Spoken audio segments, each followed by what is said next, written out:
name is JAde and welcome to Jamming. In this video, we're going to be talking about why the Roland SP-404 is still the #1 sampler money can buy.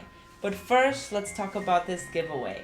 So I've teamed up with Reverb to do a giveaway on an SP-404A, which is the latest SP-404. If you guys don't know what Reverb is, it's pretty much a website where you can buy and sell used gear, and they have a much smaller transaction fee than something like eBay. You also get paid right away, which is why I love using them. I sell stuff all the time, you guys know that, and Reverb is my go-to website. So thank you, Reverb, for allowing my fans to be a part of this giveaway. Super excited to finally do a giveaway and be able to give back to you guys. Thank you so much for watching, guys. Couldn't be here without you. So first off, I want to say that I know there are a lot more powerful samplers out there, like the Octatrack or the MPC Live, and that with the SP-404, you're not going to get that same sample manipulation that you would get on something like an Octatrack.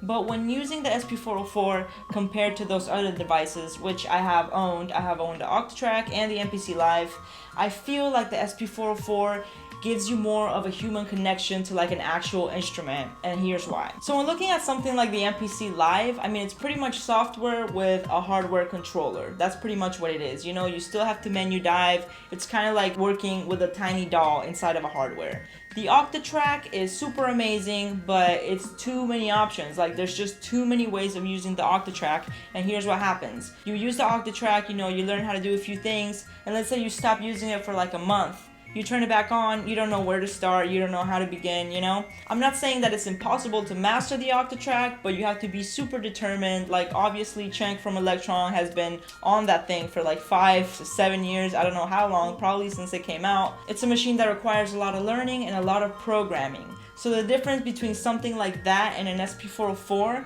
is that I feel the SP-404 is more of an instrument, and something like the Octatrack is like a music computer. So we're not here to talk bad about the Octatrack or the MPC Live. We're here to talk about why the SP-404 is still #1 sampler. So the #1 reason was just that there is no screen on this thing. Yes, there's a tiny screen with some numbers, you know, for the tempo, for the volume, whatever, but you're not dependent on the screen for the workflow.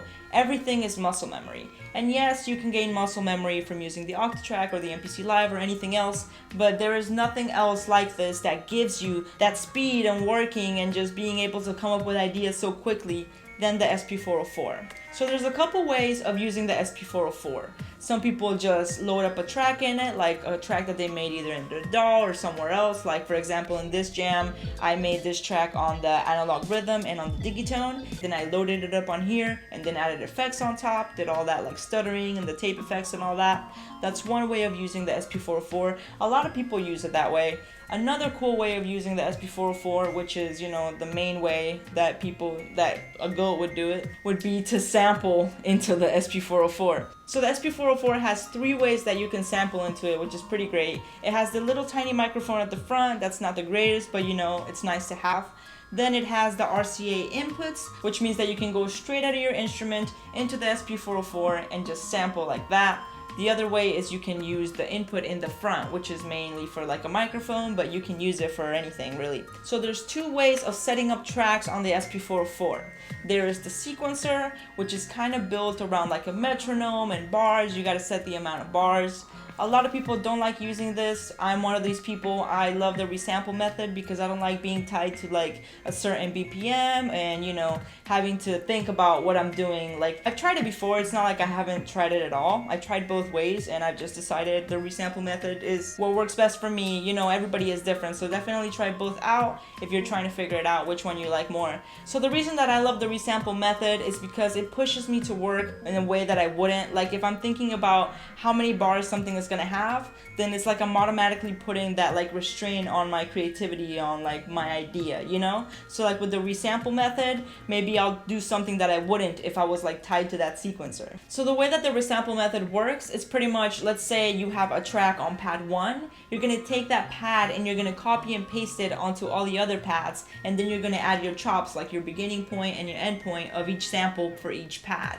So this can be very tedious to do. I'm not saying that the SP-404 it's perfect by any means, but that is one of the beauties of the SP-404, like its imperfections.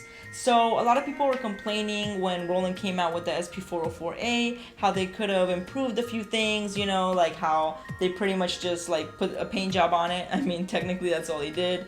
But if you think about what happened with the original SP-404, a lot of people were complaining that they actually changed something on it. You know, they wanted that same vinyl sim, they wanted everything to be the same. So I guess they're kind of playing like the if it's not broke, don't fix it type of game, which I mean makes sense because like the SP-404 is such a legendary instrument right now that it's just, why mess with it, you know, like why mess with it? It doesn't make sense to change anything about it. And that brings me on to reason number 2 why the SP-404 is the #1 sampler in the market, is its limitations. I know you're thinking, what?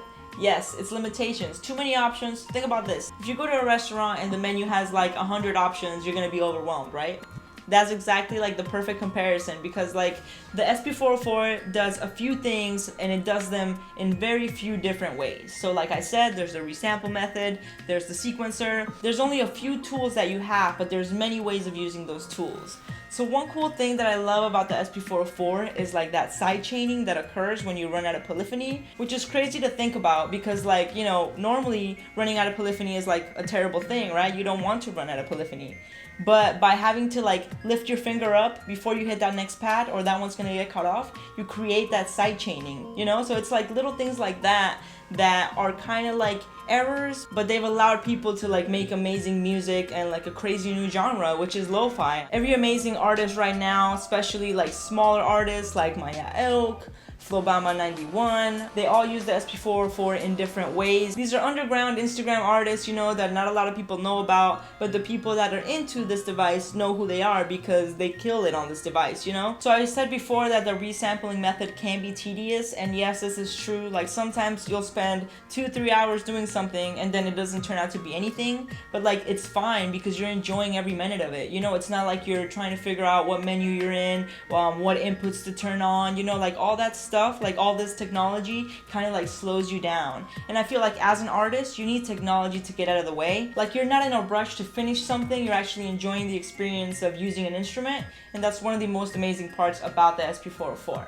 Another amazing part about it is that it is battery powered. Like what? That's probably one of the coolest things about it, that you can just throw this thing in your backpack and then boom, you know, you can go jam anywhere, lay under a tree, go to the beach, whatever. Just pretty much have an outdoor session with this sampler, that's all you need. And the battery lasts, you know, it lasts a decent amount of time for something this size. And the last reason that the SP-404 is still the #1 sampler is that the price is right. I mean, if you're looking at other samplers, you're talking about over $1,000 for the MPC Live and even the Octatrack.